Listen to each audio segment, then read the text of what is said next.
Welcome to our Using Northstar Curriculum workshop. In this workshop, we are going to talk about how to use the Northstar Curriculum in order to teach people in person, as opposed to having learners use a computer and the self-study Northstar Online Learning. I'm going to share with you my goals for today's workshop. The big picture for today is that we're here We are here to learn how to use the curriculum available in Northstar to teach in-person classes. Northstar created the curriculum to be learner-centered. It's created to really engage your students in the learning process. So the specific goals for what you all will be able to do is that by the end of today's class, you will be able to get into the Northstar curriculum. You'll know what you need to facilitate classes using this curriculum from Northstar. And you will be able to explain all the different parts in a Northstar lesson plan. So I'm going to start by going over an overview of what the curriculum is and why and how it should be used. The curriculum in Northstar are sets of lesson plans, and you find them in the admin portal. The lesson plans are based on the same content as the Northstar Online Learning program, the NSOL as they call it. The curriculum is written to be instructor-led. So before we move into that, why might you want to offer instructor-led classes when you really can just have some of your learners use the Northstar Online Learning? And I'll open that to anyone. Personally, I find the students are more engaged with the instructor-led in-person classes than doing them, at their own pace. Mm-hmm. I mean, I don't think everybody has the focus or the drive to sit down and take a class that they're in charge of. So definitely it's helpful just to keep people engaged. Plus there's always somebody they can ask a question to because you're right there. Any other, I see Colleen. I think because they need a basic computer training class, that it'd probably be very difficult for them to do that remotely. Yeah, they may not even have a computer, Yeah, and for people that don't have a lot of computer skills to start, they tend to be a little bit afraid of their computer.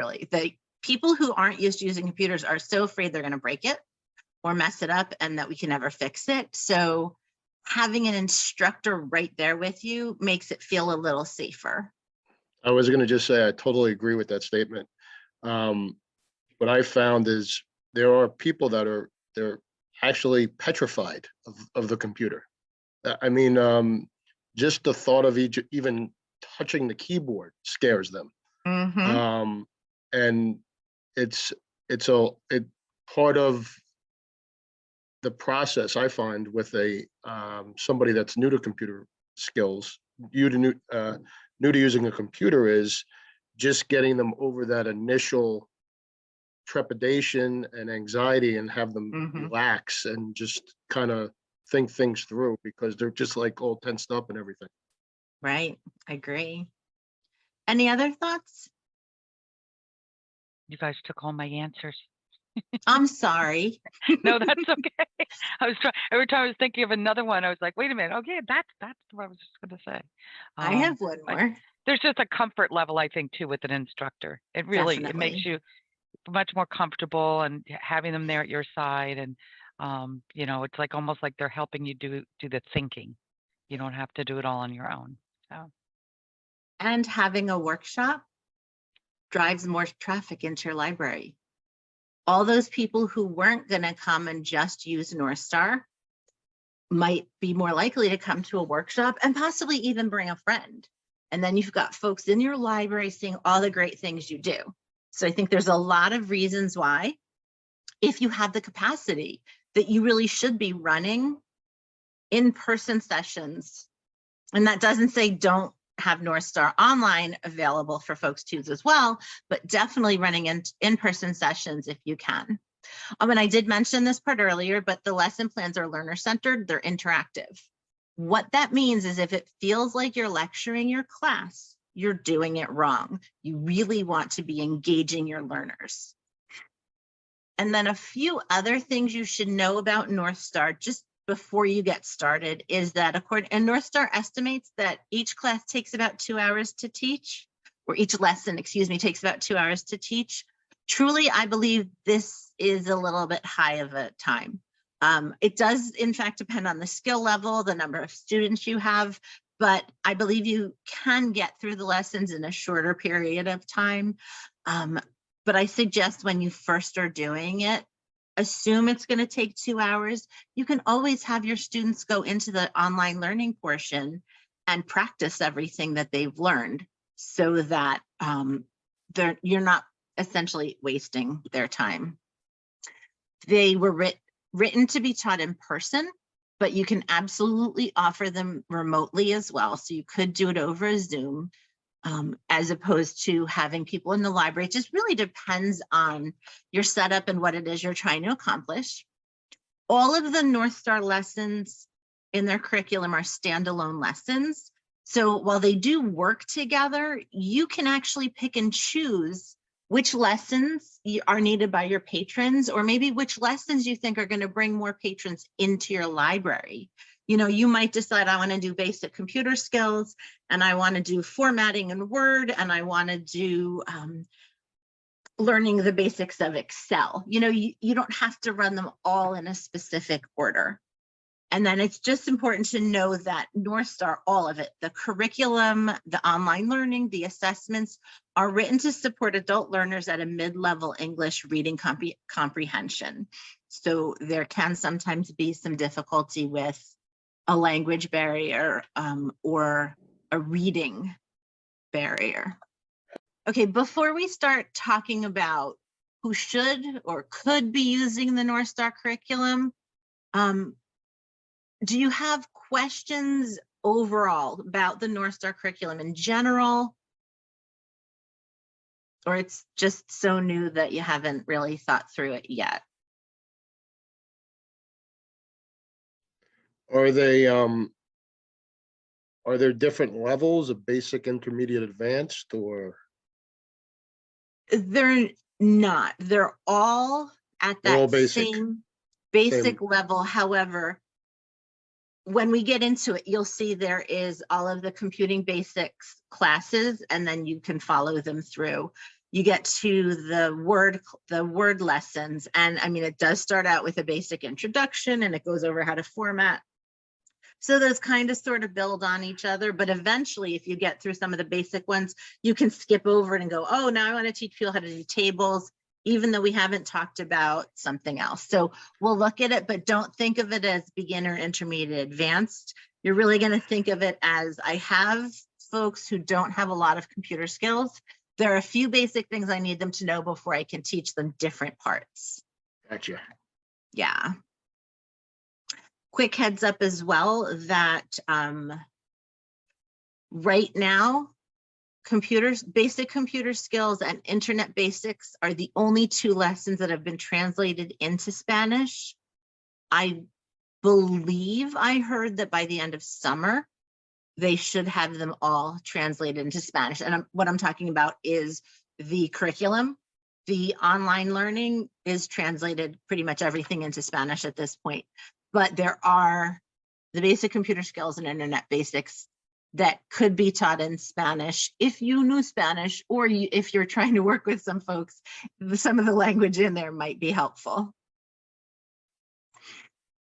So the lessons were written for teachers or for tutors working with a full class or a small group. If you don't have space in your library for group learning, you can absolutely use the Northstar curriculum one-on-one.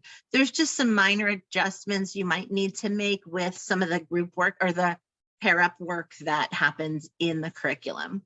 And again, they were designed to be taught in person, but there are tips in the curriculum for if you want to facilitate Northstar remotely.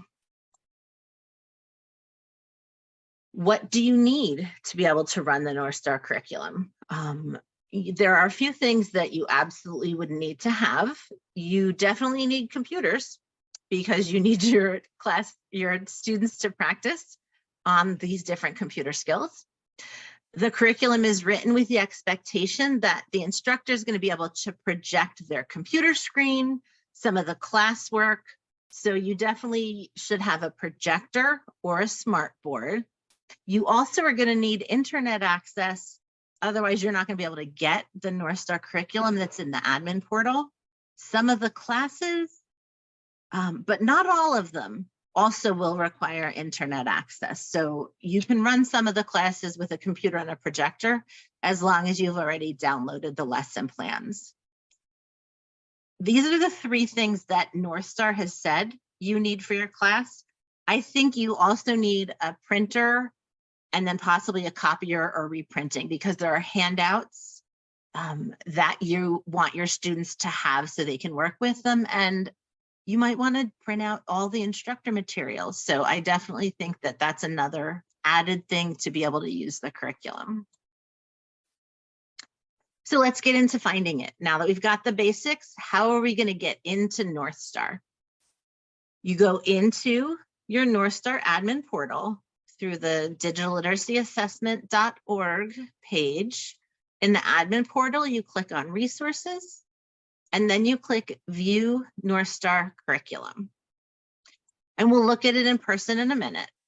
But when you get into the curriculum page, you're going to see those 3 basic modules that are part of the Northstar Online Learning. So you'll have the essential computer skills, the essential software skills, and then using technology in daily life. And all of these have the curriculum and lessons written for them. Right above those 3 modules, so I can have a sip of coffee. Who wants to just tell me what you see up there? I'll go. I see a teacher's guide, Northstar tips for remote teaching, and a sample agenda for the first virtual class meeting. Absolutely.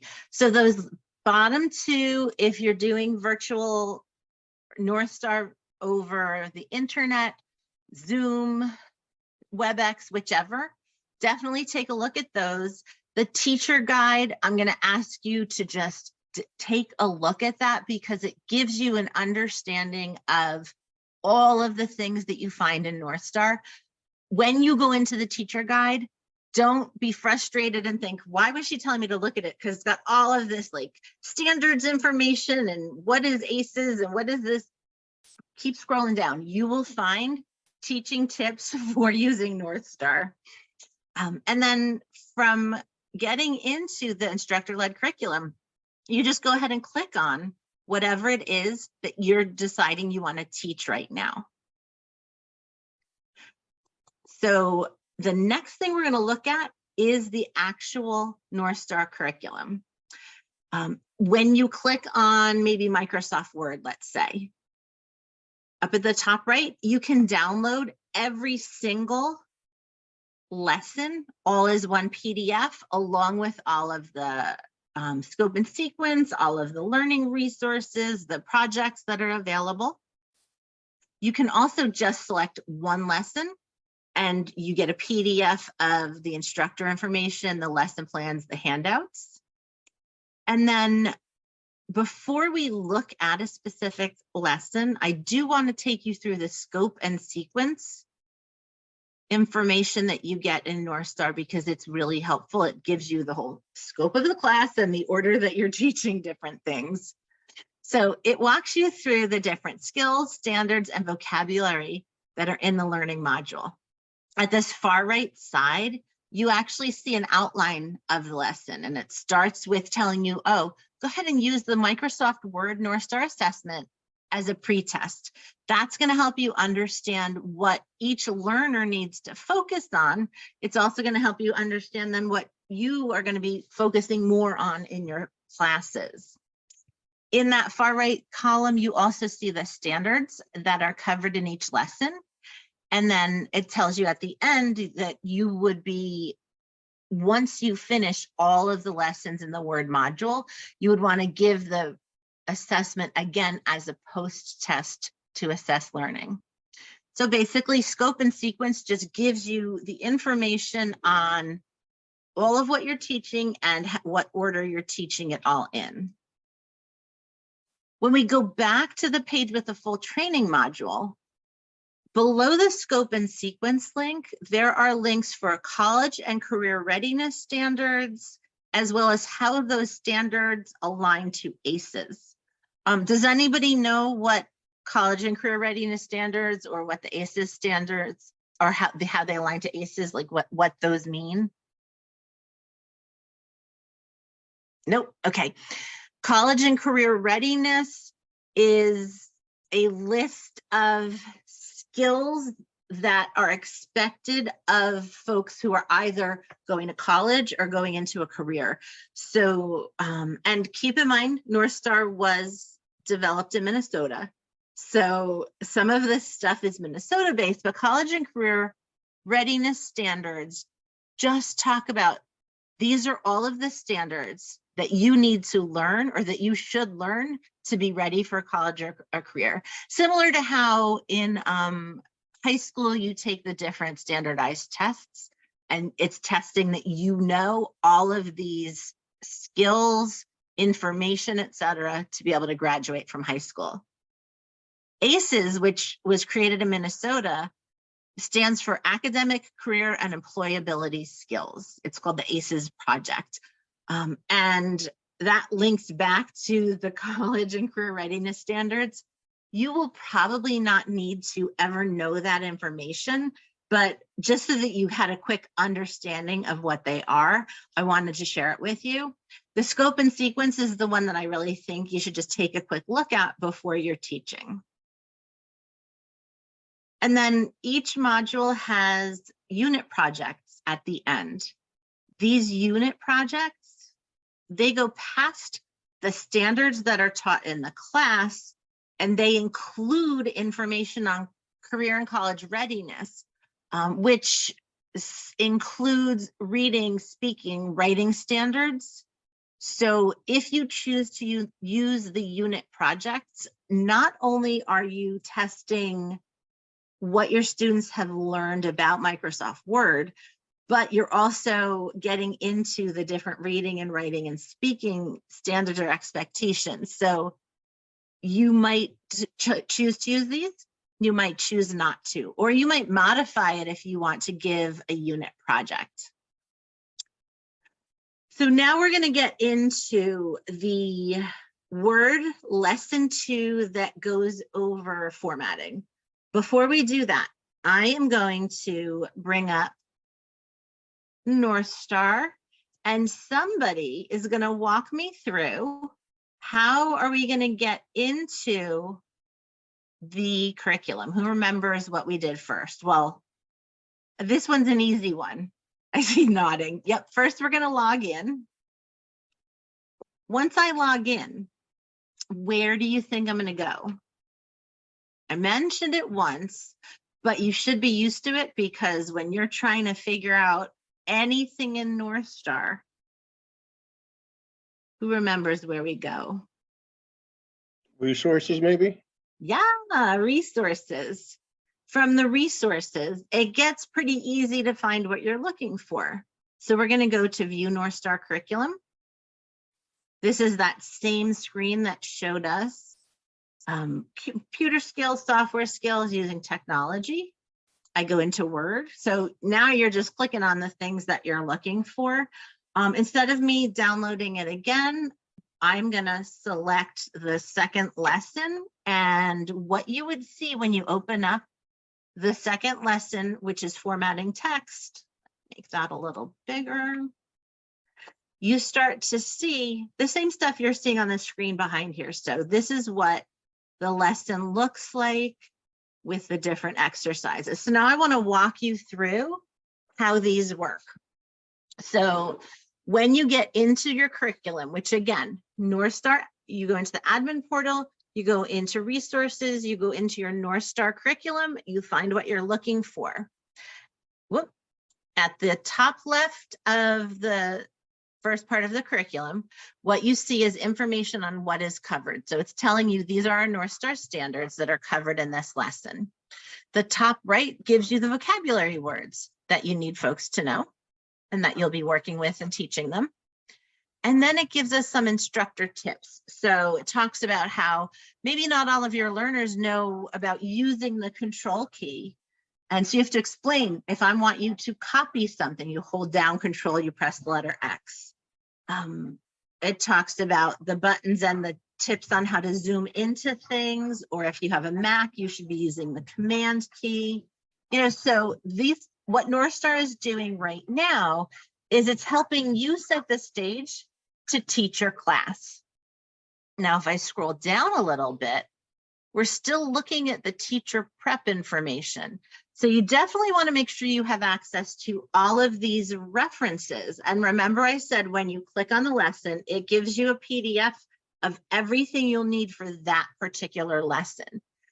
So it says you need the references and it lists them all. Some of them need to be printed. Others you're going to project up on the screen. So for example, it says you're going to tape the images from reference B at the front of the classroom. So let me go back to the PDF, and as I scroll through it and we saw all of the information and I keep going, whoop, one more. Here's reference A, we'll look at that in a bit. Here's reference B. So you're going to post a B, an I, a U, and then some pictures of the menu on the top of your screen, your projector, somewhere at the front of the classroom. And then you also need some of the printed handouts. So you want to go through all of this more than 2 minutes before you're going to start class so that you can get everything you need ready for your class. When I scroll down that a bit more, we get to a warm-up. And I don't remember if you took our lesson planning workshop, but think of the warm-up as we called it our do now. So when you start teaching this class, the first thing you're going to do is you're going to run through the warm-up with your students. So somebody's going to read the warm-up for me. Who wants to read for me? Read. Thanks. You want me to just read the bullet points, not where it says copy the following questions on the board? Just No, what do is the whole thing, because it literally, when you go ahead, you were going to read and I'm going to interrupt you. All right, so you want me to start where it says copy or Yep. start up at the top? Where am I starting? Start at the very top. Where it says warm up or Yes. project reference A? Yep. Which one? Warm up. Okay. Warm up. Find out what learners know and prime them for the work ahead. Project. Okay, go ahead. I'm going to interrupt you a bunch of times. I'm sorry. So it's explaining to you in the section heading why you're doing this. You are doing this to understand what your students know. Okay. Okay. Project reference A. So reference A was in that PDF. I just popped it up here on the screen. Okay. Copy the following questions on the board. Next, have learners turn and talk. Finally, learners share about the document. All right, so learners turn and talk. It simply means turn to your neighbor, discuss the questions that we're talking through. When you look at the instructor resources, that like big PDF that tells you how to teach the classes, it explains the terms like what is a turn and talk, what is a share out. So you definitely want to look at it. Okay, keep going for me. What is this document for? What information do you think is important in this document? How do you know it is important? How did the creator of this document use formatting, change the typed word / text to show something is important?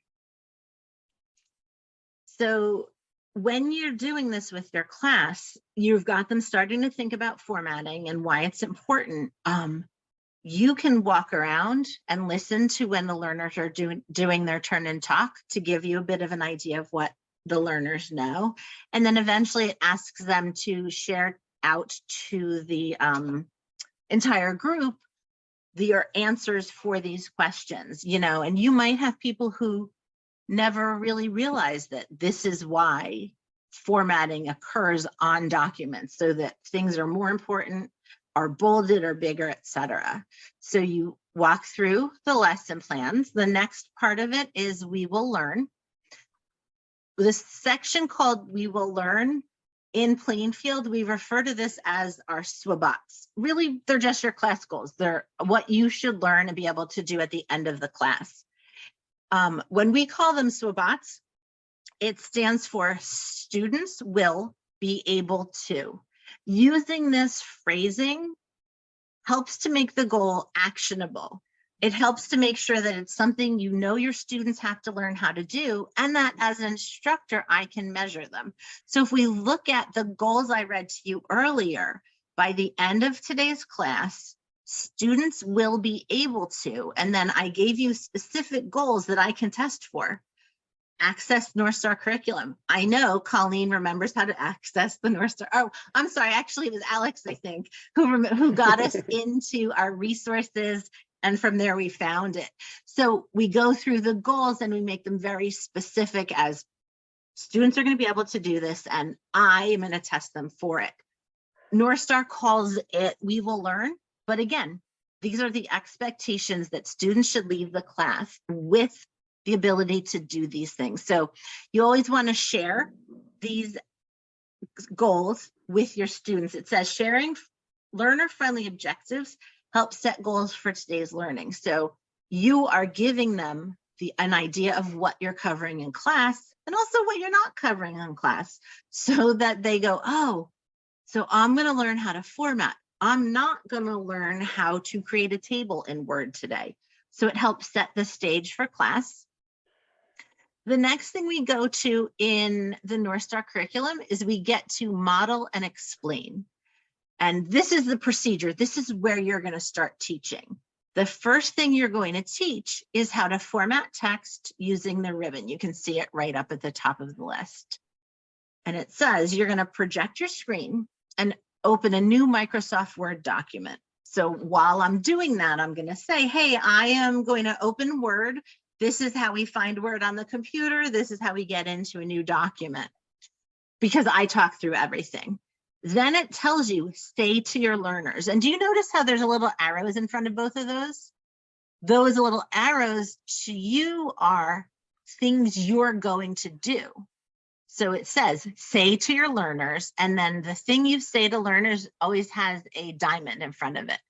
We're talking about formatting text. Text means words in writing or in print. So that's a good vocabulary word. Text means words in writing or in print. The words you type are text. It then has you say there are different ways to format text. Then you're going to point out the ribbon at the top of the screen. Then you're going to type some sentences. So right now we're just looking at the lesson plan. Real quick, I just want to show you what it would look like when you're teaching in person. You do need to use a little bit of imagination for me. Pretend this is my classroom. Here's my whiteboard. So the things that are at the top of the screen, that's what we printed from reference B. I also have Word open on the screen. So when you're trying to show things on your screen and you're supposed to point to the things that it mentions in the lesson plan, depends on what you've got available to you. I would probably walk over and start pointing to the different things as I'm explaining them. If I had a laser pointer, maybe I would use that to highlight and show them things on the screen. I could also just take my mouse and move my mouse to the different things. So it depends on what you're trying to do. When I'm teaching in a classroom, and you can tell I talk with my hands, I'm a big instructor. I take up a lot of space. So I would go from doing something on the computer, and then I'll walk up and I'll literally point to it on the screens, because it's just how I teach. I take up a lot of space and try to keep everybody paying attention. Sure, go ahead. Just a couple questions real quick. So when you're doing this live office. You're opening a new blank document in Office. Yep. So I guess you guys still have Office 2016 over there in Plainfield. We have been teaching IC3, global standard number 5, which is set up for 2016. I have 2016 on my computer, and that's what's on our lab computers. Okay. Sarah and Colleen have, I think, 2019 on their 2019, computers. yeah. Because I'm running 2023 on Office 365 over here, so. Oh, So 65, yeah. I'm going to pop the lesson plan up for you again, because So the big problem that I have with my office is I try not to do it live. I try to do it through a PowerPoint. But the problem I have is that with 365, virtually every month they move stuff around. So it's like an endless battle with me because I have to keep, they'll move 3 commands in the home tab to a different place in the ribbon. And it's it's extremely it makes frustrating. you look like you don't know what you're doing. Exactly. But no, I totally get it. But what I have learned is I explain that. So Microsoft moved us to this Office 365, which really is internet-based, and they can update stuff on you. So this will happen to you. Do not freak out. Don't panic when you're used to finding something on the ribbon right here, and then they moved it over here 2 months after you started using it. So It's how the program is set up. So what my compromise has been is I have my presentation and I'll open up a live session too at the same time. And I'll say, oh, look right over here. Oh, mine's not over there, Alex. So then I'll jump into the live session. Oh, right over here. Here you go. It's right over here. Yeah. So that's kind of what I've been doing recently. I was just curious if you were going live or if the Northstar is giving you like a slideshow to present. Northstar doesn't give you a slideshow. You get just the set of lesson plans. Gotcha. One of the nice things about the lesson plans is you're teaching sort of generic information. So you know what, even if your group didn't have Word, but maybe you wanted to teach it in Google Docs, you could modify this pretty easily to teach it in Google Docs. Great point, great questions. Anything else before we move on a little bit?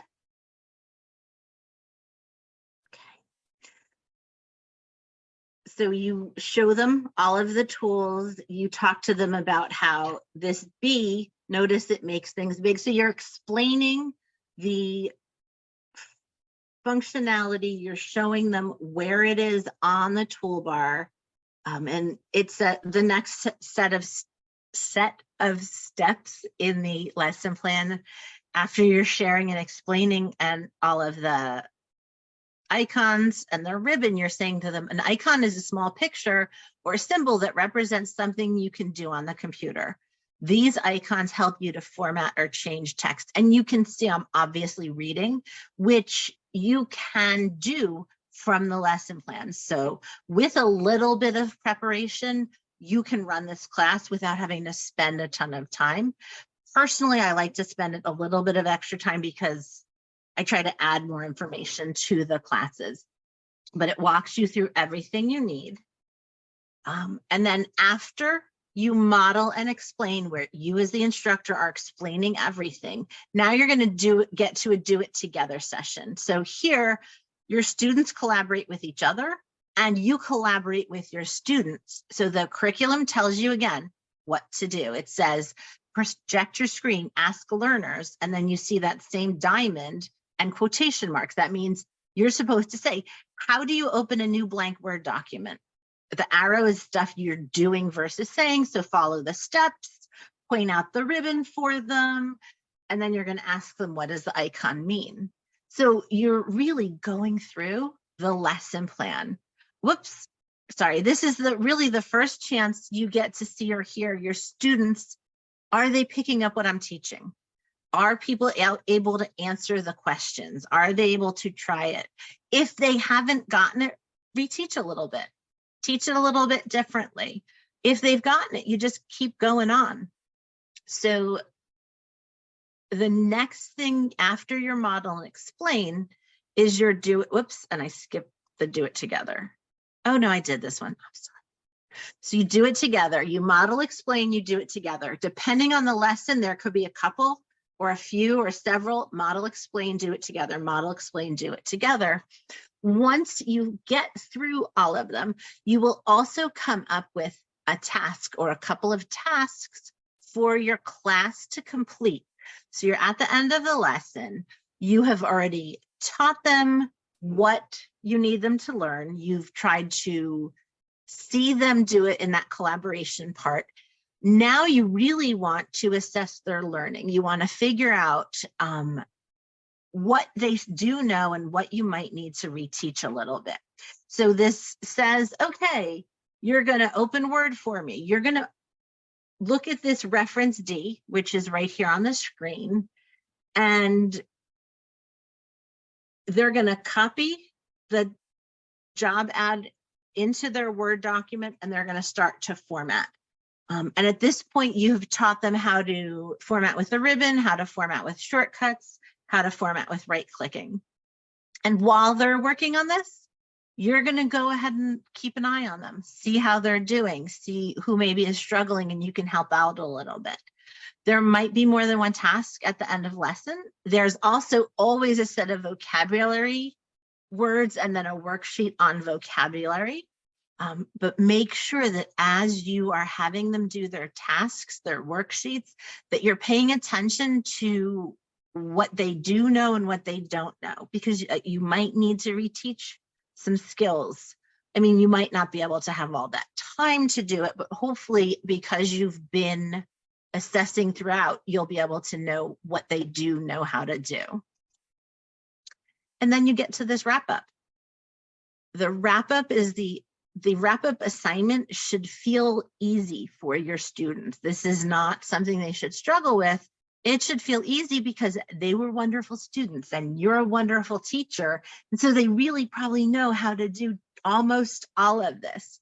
So reference E is a scramble of your vocabulary words in this particular lesson. The wrap-up is usually easier than the tasks, and that is so that your students leave feeling accomplished. So it should be a little easy, and that's okay, because you don't want them to walk out going, oh, I didn't remember how to do such and such. So you want them to walk out feeling like, I got this. And then before we move on, I'm going to give you a couple other helpful pieces of information about Northstar. There are tips in the admin portal resources, that instructor guide, and there's the teacher guide is in there. Great place to get information, understand, get some suggestions on facilitating different parts of the lesson plan. There are also tips for facilitating remotely. So if you're going to do that, take a look at those. People often ask, do I use the assessments that are part of Northstar? You should definitely use the first assessment, as a pre-test, so that you see where all of your students are at.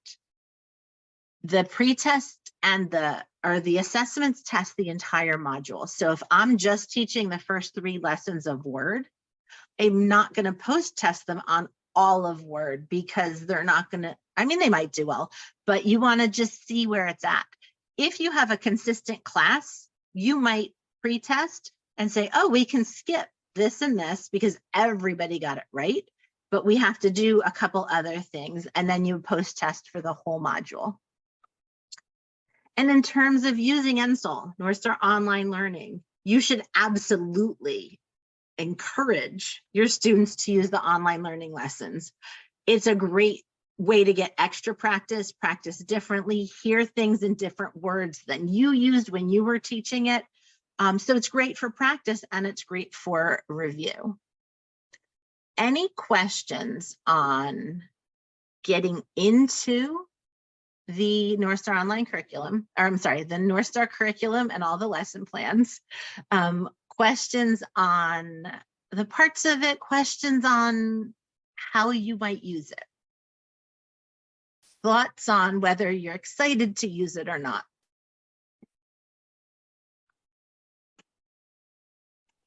I don't know if I'm going to do the Office right off the bat, but the Google Docs class looks interesting to me because I've got a lot of interest in that, and that's not something really we have to worry about, all the different versions and everything like Yeah. that. And some of those basic skill ones definitely look like classes I want to do. So also Yes. there's a social media class I get a lot of interest on that. So there's definitely a few of them that I'm seriously thinking about. Absolutely. And Alex, I know you have classes you already run. So use the ones that you don't currently have curriculum for.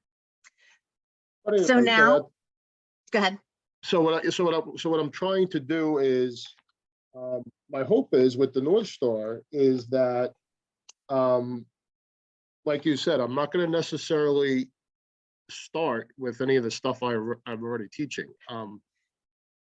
The only thing I'm thinking of doing is with my introduction to computer classes. I may put that on the back burner for a little while, and try running a couple of the basic Northstar classes instead, and kind of, see how that works out. Yeah, absolutely. Because Absolutely. even the people that come to the introduction to computers class, a lot of them, some of them get it. I'm actually amazed. Sometimes there are people that have never touched a computer in their life, and in 2 hours, they know how to use a mouse properly and they know how to move around. And I'm actually like, wow, that's pretty amazing. And some other people, they just need more assistance. And Yep. I think that's where Northstar will be really helpful, because they can sit and instead of doing what we do in one session, maybe they need to do it in 3 or 4 sessions.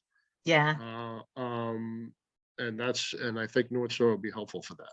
And remember that when they go through the whole lesson, all of, the computing basics one, or all of the word lessons, have them take the assessment again, then have them look at their results to see specifically which skills they need to work on, and it links them directly to those skills again. So that instead of going through the basic computer Windows class 7 times, just focus on these couple things the next time. So I think that'll be helpful too. Sure. All right. So now I want to see how my students did with the goals that we outlined at the beginning of the session. All right, so first, where do we go to find our Northstar curriculum? Up at the top, I'm trying to remember the word. Hold on, I will help you out in a second.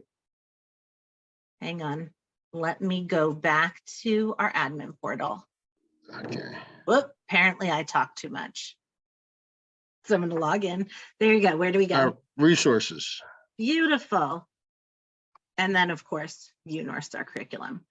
Our Northstar says that we need 3 different things, although I added a 4th, to run a class using the curriculum. Can you remember one? Sure. A smart board or a projector. Yep. How about you, Sarah? Can you remember any? A computer. A computer. You also need internet access, and I believe you should have a printer at least prior to class. You don't necessarily need it in class. I guess you would you would need students too, right? You would need students. That is actually true. I might have to add that to this presentation. And then we said that by the end of today's class, my students will be able to define the parts of a Northstar lesson. I'm not going to ask you to remember them, but I'm going to ask you what they're used for. So what did you use the warm-up for?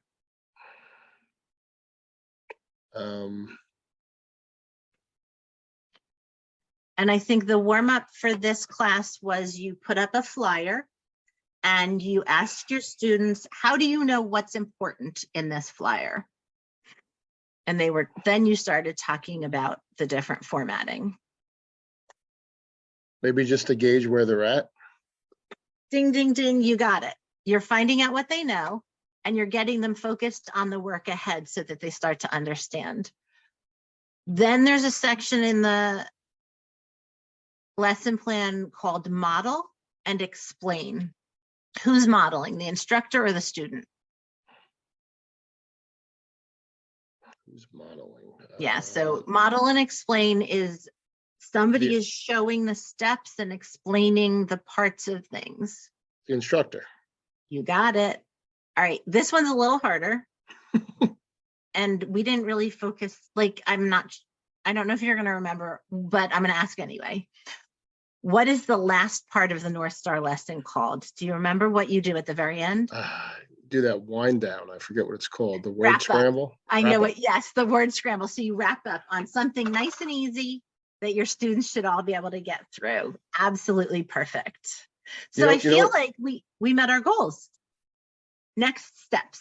So anybody who's watching today's recording, we want you to complete the steps on the left side of the screen and make sure you email us. Please make sure you let us know that you have watched this video or any of the videos, because we do award badges to you for the different classes that you attend and the different things that you do or accomplish.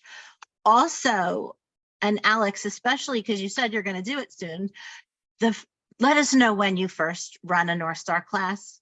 Let us know how many classes you run. Like, we want to hear about it, and you'll get badges for doing those things as well. And then for anybody, get ready to start teaching. Those are your next steps. You want to get ready to start teaching, practice it a little bit. If you have some worry or nervousness about teaching for the first time, come to the running a workshop. Come to the workshop on cycle of instruction, because it really talks about how do people learn and why are you doing things repetitively. If you don't have a lot of folks coming into your library yet for digital literacy, we have a session on marketing and advertising. And today we also have our open office hours where we're covering Canva, which is one of the tools that you can easily use for marketing and advertising. So if it is after noon on May 4th or after 1 on May 4th, go look for the recording of that in Canvas, but otherwise you can enroll in that session as well. So I do want to thank you. And if you have any questions, just let me know. I'm going to just turn off our recording.